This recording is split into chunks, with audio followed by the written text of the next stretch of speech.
Olá, na aula de hoje a gente vai falar um pouco sobre o sistema reprodutor masculino, que é composto de testículos, ductos excretores, glândulas acessórias e genitália externa. Na aula de hoje a gente vai focar bastante nos testículos, sua estrutura geral, epitélio seminífero, porque nesse local é que acontece a formação dos espermatozoides e também a produção dos hormônios, no caso a testosterona. Vamos falar um pouco de próstata também e da estrutura geral do pênis. Nesse slide é possível observar duas imagens. A da esquerda, um desenho esquemático do testículo e do epidídimo, e na direita também, só que aí uma micrografia. Bom, revestindo o testículo, a gente tem a túnica vaginal, e a túnica vaginal é o remanescente do peritônio, porque o testículo se desenvolve na cavidade abdominal, e aí ele vai descendo, junto com o peritônio. Então, essa túnica vaginal é uma evaginação peritoneal, um recobrimento desse testículo. Ele vai envolver esse testículo principalmente na região anterolateral, dando mobilidade à estrutura como um todo. A túnica albugínea aqui é um tecido conjuntivo denso que está mais internamente. E se a gente reparar, ele emite septos que dividem o testículo em lóbulos. Percebam que na região posterior aqui existe um espessamento dessa túnica albugínea que a gente chama de mediastino. Então, a gente viu que externamente tem a túnica vaginal, a túnica albugínea um pouco mais interno, e esse espaço que está demarcado em branco aqui na nossa imagem é a presença de uma túnica vasculosa.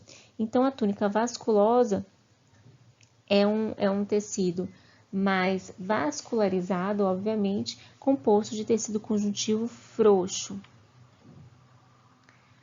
Bom, e aí a gente consegue perceber, então, que o testículo ele vai sendo subdividido em lóbulos, como a gente viu aqui, pela presença desse septo de tecido conjuntivo. No testículo humano, existem cerca de 250 lóbulos, São esses compartimentos ali. Agora, claro que podem existir mais. E o que tem dentro de cada um desses lóbulos? Vamos olhar juntos aqui. A gente tem dentro de cada um desses lóbulos a presença de túbulos enovelados. Percebam aqui esses túbulos enovelados dentro do lóbulo. Esses túbulos enovelados são os túbulos seminíferos. Dentro desses túbulos é que vai acontecer a produção do espermatozoide. E nesse espaço em branco ao redor, esse espaço de preenchimento, é onde vai estar localizado as células de Leydig, produtoras de testosterona. Então, dentro de cada um desses compartimentos aqui, cada um deles, eu observo os túbulos seminíferos, tá? E normalmente a gente tem de 1 a 4 túbulos seminíferos dentro de cada espaço desse. Então, o espermatozoide ele vai sendo produzido dentro desse tubo e daqui ele vai seguir o seu trajeto para os túbulos retos, aqui, os túbulos retos, para a rede testicular que está localizada no mediastino, depois para os ductos eferentes, depois epidídimo, segue o seu trajeto e depois vai para o ducto deferente, Então, vai seguindo o seu trajeto.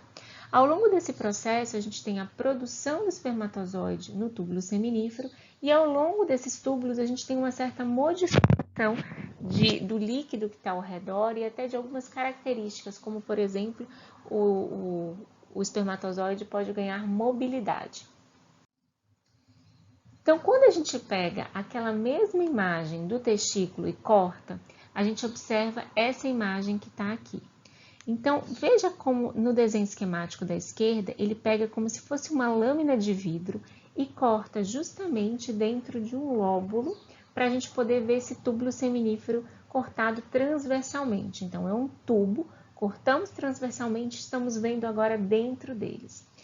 Percebam que aqui dentro a gente tem uma população de células que será estudado daqui a pouquinho, formado por células da linhagem das células espermatogênicas, e da linhagem dos espermatozoides e também de uma outra família que são as células de Sertoli. Então a gente pode dizer que tem duas grandes famílias de células ali, de Sertoli e as células que vão dar origem aos espermatozoides.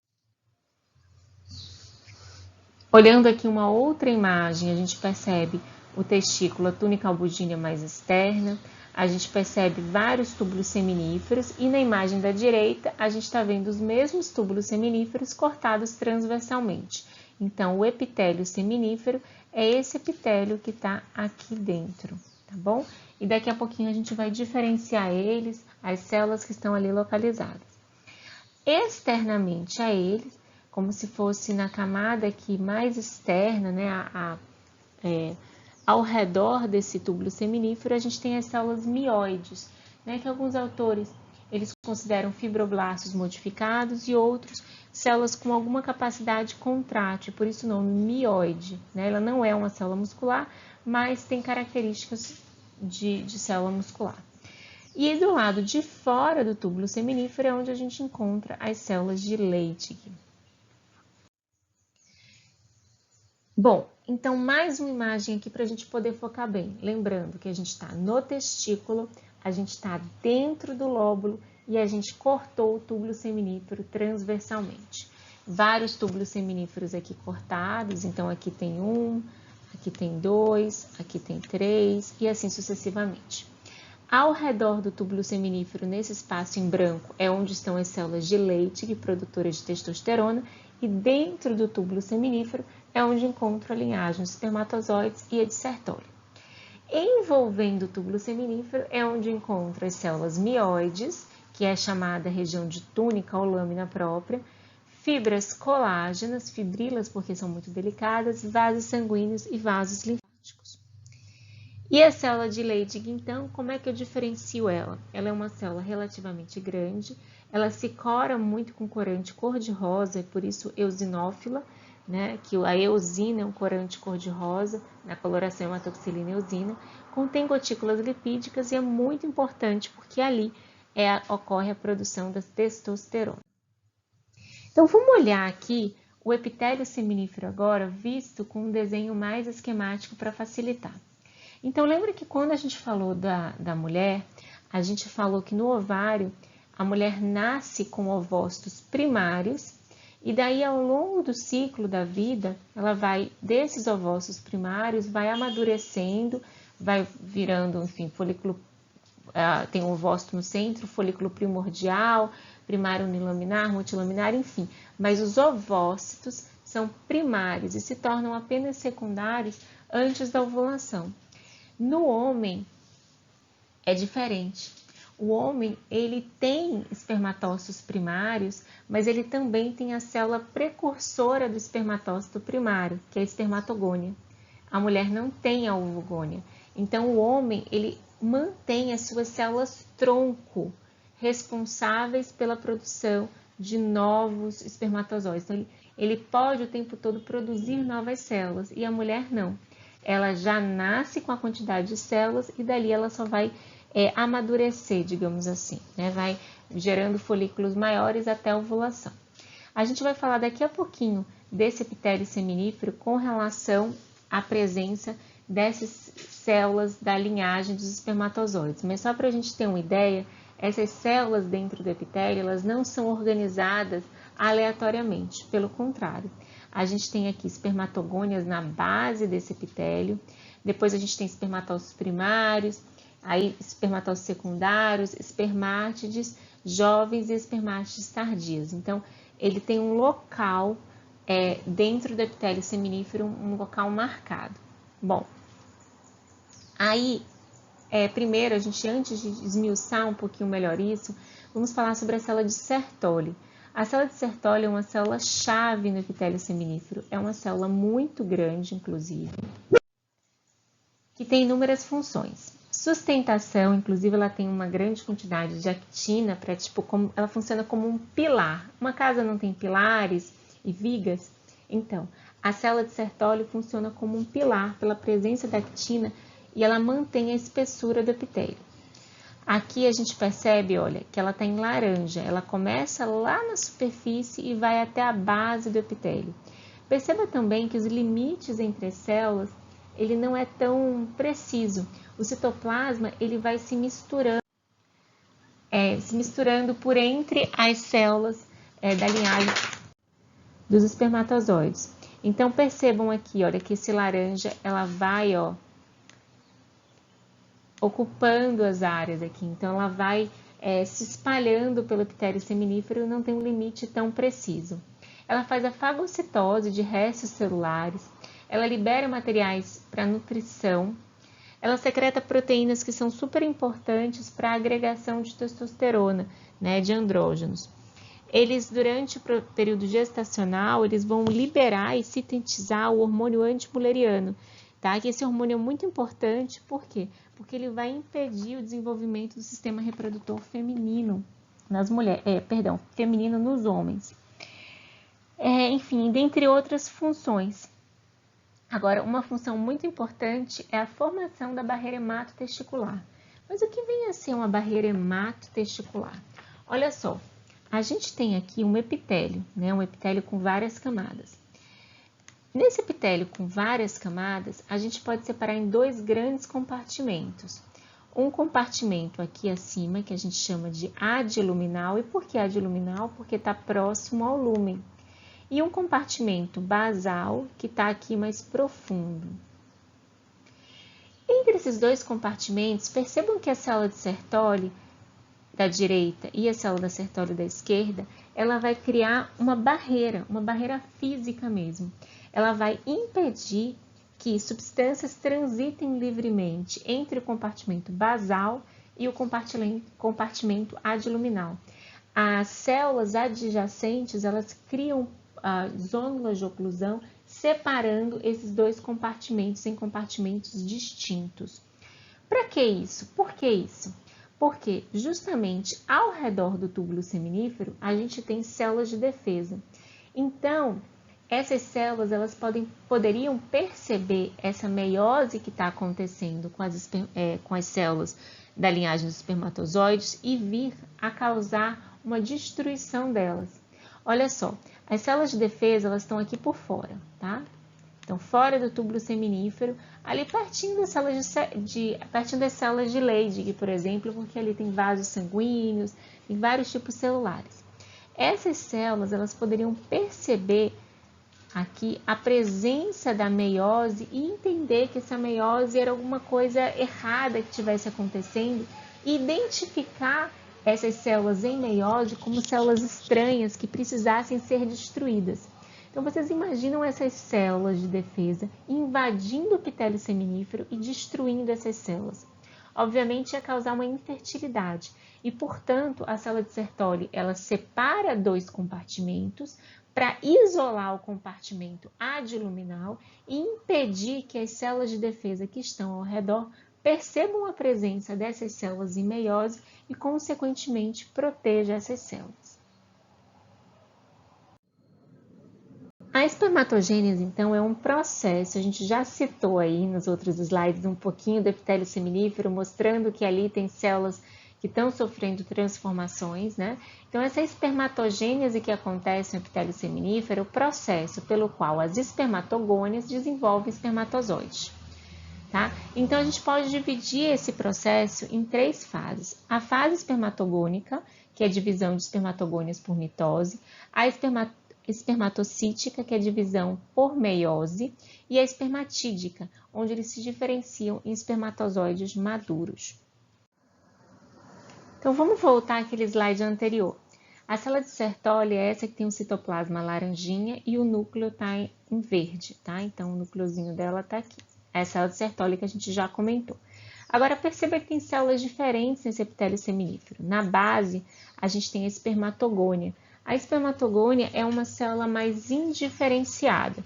Ela tem do tipo pálido e do tipo A e do tipo B. E do tipo A se subdivide em tipo A pálido e tipo A escuro. Isso se deve à característica do núcleo da célula, a coloração do núcleo devido à condensação ou não da cromatina. Bom, essas células elas têm capacidade mitótica, isso é o grande diferencial do testículo. Perceba, o testículo ele contém células capazes de sofrer mitose. Então, elas vão se dividindo, formando novas células. Já falou da mulher, porque a mulher ela tem células que vão estar dentro dos folículos e daí ela vai ovular e liberar, mas ela já está em meiose, né, a mulher. Já o homem não, ele tem a presença de células que sofrem mitose e, consequentemente, ele tem essas células tronco, digamos assim, capazes de produzir o tempo todo novas células. Então, a gente tem aqui essas células mais indiferenciadas, elas sofrem mitose e depois elas dão origem a essa outra célula aqui, olha, que é uma célula bem grandona, que é o espermatócito primário. O espermatócito primário é uma célula que tem o núcleo bastante grande, o núcleo dele é vesiculoso e essa célula ela já então iniciou a meiose. Quando ela termina a primeira meiose, ela vai virar um espermatócito secundário. A fase de espermatócito secundário é muito rápida, ela finaliza o espermatócito secundário, finaliza a segunda meiose e vira espermátide. Portanto, quando a gente vai nos livros didáticos, normalmente a gente não enxerga os espermatócitos secundários, porque o ciclo é muito rápido. Depois ele vai virar uma espermátide jovem, que é essa aqui, ou espermátide inicial, cujo o tamanho é menor do que o espermatócito primário, é uma célula já haploide, ou seja, com a quantidade de material genético condizente com uma célula germinativa. Só que essa célula, embora ela tenha a quantidade ali de material genético condizente, ela precisa se organizar, o seu formato, né? Ela precisa sofrer uma série de processos para virar um espermatozoide. E esses processos a gente vai ver daqui a pouco, e ela vai virar uma espermátide em fase de maturação aqui, ó. Espermátide que a gente chama de tardia, quando vai acontecer uma série de processos que vão transformar essa célula arredondada numa célula com características de núcleo mais afilado, presença de acrossoma, crescimento de flagelo, migração de mitocôndrias. Todo esse processo vai começar a acontecer nessa fase mais avançada. Então, esse foi o panorama geral do nosso epitélio seminífero. Percebemos a presença dessas duas linhagens, Sertoli e da linhagem dos espermatozoides, e dentro dessa linhagem dos espermatozoides a gente tem espermatogônias, espermatócitos, espermátides jovens e espermátides tardios. Bom, então na puberdade, as espermatogônias, então, elas são influenciadas aqui a entrar no ciclo celular, porque até então a gente não tem, obviamente, na criança a presença de um testículo maduro. Não possuem, por exemplo, a presença de espermatozoides. A testosterona é que vai estimular esse processo, tá? Então, quando a gente olha aqui, já é um testículo de um adulto, podemos perceber mais uma vez um corte transversal desse testículo. E aqui com a seta azul, é possível observar uma célula de Sertoli e em amarelo uma célula chamada de espermatogônia. Como é que é possível diferenciar essas duas, né? A célula de Sertoli é uma célula que tem um núcleo claro e o nucleolo evidente. Nucleolo é essa bolinha aqui de dentro do núcleo. Lembrando que quando a gente vê uma célula corada, muitas vezes a gente não consegue perceber os limites celulares, a gente não consegue perceber a presença da membrana plasmática porque é uma estrutura muito delicada. O que a gente observa muito bem é o núcleo, e nesse caso a gente tem o núcleo grande e o nucleolo evidente, o núcleo mais claro. A espermatogônia é uma célula que está mais na base, cujo núcleo, portanto, é mais basal, né? E nesse caso aqui é uma espermatogônia escura, então a gente percebe o núcleo mais escuro também. A próxima fase é a fase espermatocítica. Lembrando, gente, que existem diferenças entre o nome dessas fases a depender do autor. Bom, na fase espermatocítica, os espermatozoides, então, eles vão entrar em meiose, né? Então, é a fase da meiose. Alguns autores, inclusive, chamam fase de meiose. Então, nessa fase, a gente tem as espermatogônias se transformando em espermatócitos primários, e esses espermatócitos primários finalizam a primeira meiose, viram espermatócitos secundários, e depois, finalizando a segunda meiose, vira uma célula haploide, que é a espermátide. Na fase espermatídica, né, que é a última fase, lembrando que dependendo do autor pode ter um nomezinho diferente, a gente vai ter um processo de transformação da célula haploide, que é mais arredondada, como a gente vê aqui, numa espermátide mais tardia, cuja aparência, né, já lembra um espermatozoide. O que vai acontecendo durante esses processos? Então, a gente pode dividir em várias fases, e, por exemplo, na fase de Golgi, a gente começa a ver um acúmulo, né, dessas enzimas na região ali da vesícula crossômica. Inicialmente, a gente tem uma pequena quantidade de enzimas hidrolíticas, e elas vão se acumulando nesse polo, que vai ser o futuro polo anterior do espermatozoide. Vai formando essa vesícula crossômica, que vai se desenvolvendo cada vez mais. Ocorre a migração dos centríolos para a região do futuro flagelo, embora ele ainda esteja no seu início de processo de desenvolvimento, vai para a fase de capuz. Perceba que cada vez mais a gente vai transformando o formato dessa célula, né? Ela vai se diferenciando. Bom, nessa fase a gente já tem o que? A formação aqui de um capuz mais evidente, migração de uma maior quantidade de células, crescimento cada vez maior desse flagelo. Aí depois a gente vai ter o que? Vai ter a organização do núcleo, uma condensação cada vez maior do núcleo, a migração de mais enzimas, a migração de mitocôndrios para o sítio adequado para fornecimento de energia para o movimento flagelar, a perda de citoplasma também. Então, tudo isso vai gerando, no fim, uma célula cujas as mitocôndrias estão nessa bainha mitocondrial, tem menos citoplasma, o núcleo é mais condensado e o acrossoma está bem formado.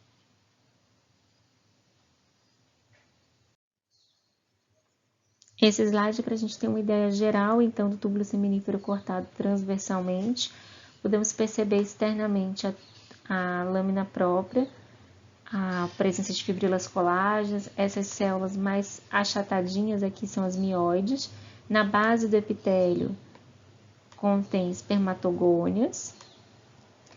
Depois, as espermatogônias, elas podem sofrer mitose, né? E por fim, elas vão virar os espermatócitos primários, que são as maiores células, cujo núcleo é mais vesiculoso, é bem grandão, espermatócito primário. Ele vira espermatócito secundário, que a gente não observa na lâmina, e quando termina a meiose, já é uma célula haploide, ela vai virar essa célula cujo núcleo é menorzinho aqui, olha, mas é mais arredondado. Essa célula é a espermátide.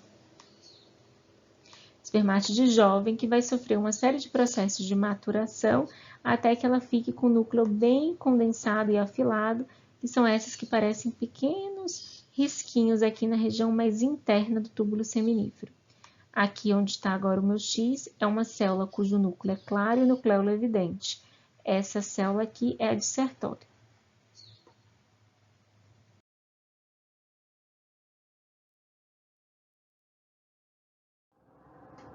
A espermátide, então, quando ela é madura, né, já passou por todo aquele processo para sua maturação, ela é liberada na superfície, na parte interna do lúmen do órgão, e aí ela se torna espermatozoide e segue seu destino ao longo dos ductos intratesticulares e extratesticulares. Perceba aqui que a cabeça do espermatozoide ela tem um formato mais achatado e pontiagudo. Nesse local é que observa a presença do capuz acrossômico. Esse capuz acrossômico aqui, ele vai conter todas essas proteínas, essas enzimas, né, especificamente essas enzimas nessa região, tá? Essas enzimas, o que elas fazem? Elas são importantes no momento da fecundação, né, para liberar essas enzimas e conseguir permitir que o espermatozoide adentre no óvulo para fecundar.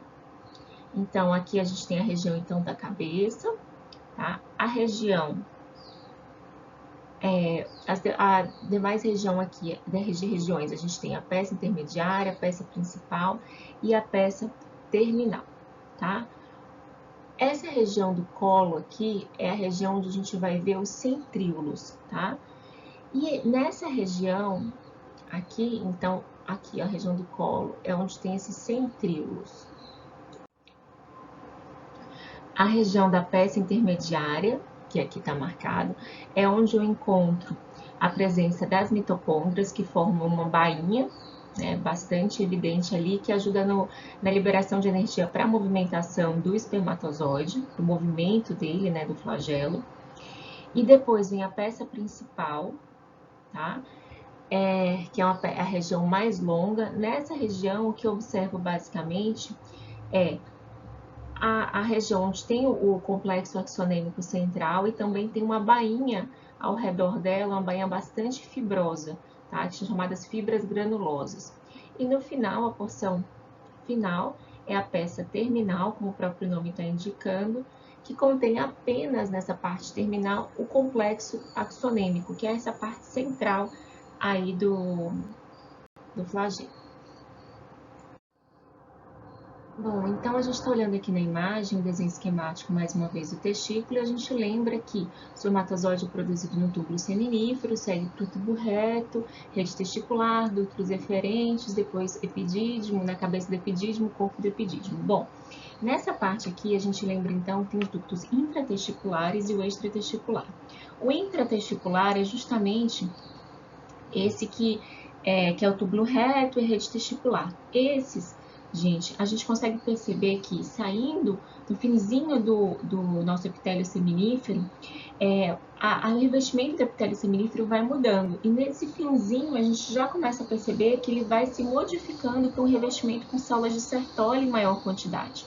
Nos túbulos retos, né, a gente consegue perceber que esse revestimento é de um epitélio simples cuboide, ou seja, é um epitélio de uma camada com células cuboides na sua composição.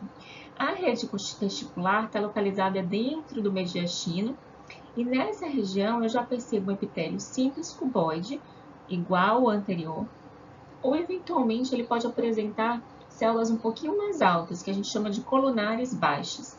Inclusive, é possível observar em algumas células a presença de um cílio apical. Os ductos excretores são os eferentes, o epidídimo e os deferentes, né?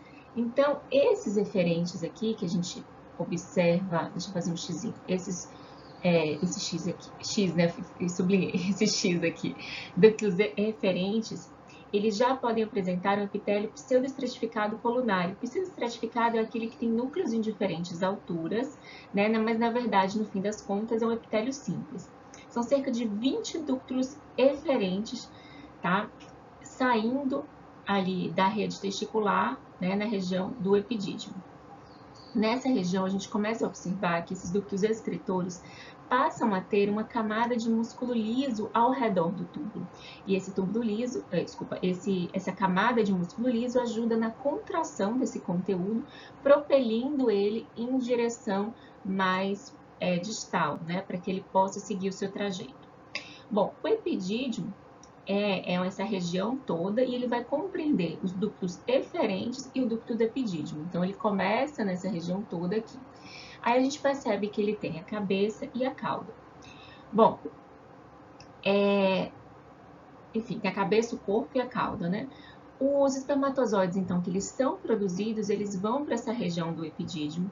Inclusive, nessa região, pode ser liberado, né? Pode ser liberado um fator que acaba se associando à cabeça do espermatozoide, que é um material que acaba impedindo a capacitação dele de uma forma reversível. Esse processo ele vai ser revertido dentro da tubuterina, né? E aí vai sofrer o processo de capacitação. Então, é ali no epidídimo que é adicionado essa substância no seu polo anterior. Bom, quais são as células que compõem esse epitélio do epidídimo? Vamos ver aqui adiante. Então, no ducto do epidídimo, é um corte transversal aqui, a gente percebe que existem células principais e células basais. Além disso, a gente consegue perceber também que ao redor desse ducto, a gente já percebe uma camada um pouco mais expressiva de músculo liso e também de tecido conjuntivo denso. À medida que o ducto vai aumentando a sua espessura, ele também vai apresentando essas camadas de músculo liso e tecido conjuntivo mais evidentes. É um epitélio pseudoestratificado, que tem núcleos em diferentes alturas e tem dois tipos de células. Essas mais baixinhas, então, que são as basais, e outras mais altas, que são as principais. As células principais, então, ela tem uma grande quantidade de microvilosidades apicais e também de estereocílios. Essas duas estruturas são modificações da superfície celular e o estereocílio é maior e é passível de observação macroscópica. Onde estão essas células aqui pretas? Tá? Os estereocílios, então, eles são estruturas de projeção da membrana plasmática, cujo eixo central é formado de actina, são ramificados e acredita-se que eles podem aumentar a superfície de absorção numa região específica, como é o caso aqui do epidídimo. Bom, os estereocílios também são conhecidos como estereovilosidades, inclusive aparece a sua outra estrutura, se parece mais com a vilosidade do que com um cílio. Por que eu estou falando isso? Porque o estereocílio, dentro dele, a gente tem um eixo de actina, tá? E a microvilosidade também, por dentro, ela é actina. O cílio, né, um cílio, como a gente vai ver futuramente na traqueia, o eixo central é formado por microtúbulos. Então, a estrutura lembra mais uma vilosidade do que um cílio, tá? Do estereocílio. Mas ele é mais ramificado e muito maior do que uma microvilosidade, mas ambos auxiliam, aumentam a superfície de absorção. As células basais, por sua vez, são células menores e são consideradas células-tronco. Tá? É possível também a observação de eventuais linfócitos na região. Bom, e então, se eu tenho uma grande quantidade de estruturas que aumentam a superfície de absorção, dá para perceber que tem algum fenômeno de reabsorção acontecendo, e de fato existe. Nessa região, a gente tem uma reabsorção do excesso de líquido, por exemplo, que pode estar numa região central aí do lúmen, então absorve. E também acredita-se que essas células